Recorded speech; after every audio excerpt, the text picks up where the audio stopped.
This is such a pretty house in Cape May. It was built in 1883 and it says it was renovated in 1999.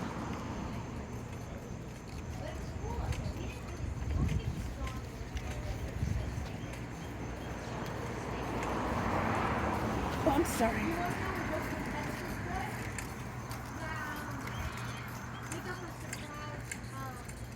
Actually restored, not renovated.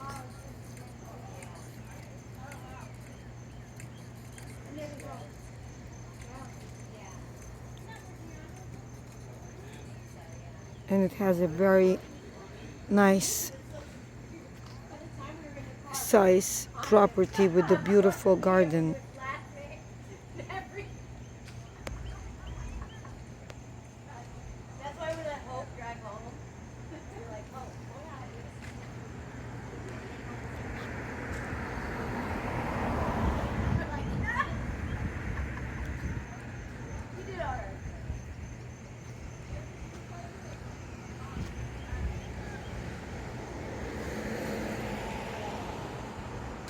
And it's literally a second house from the beach. This is the Cape May Jitney.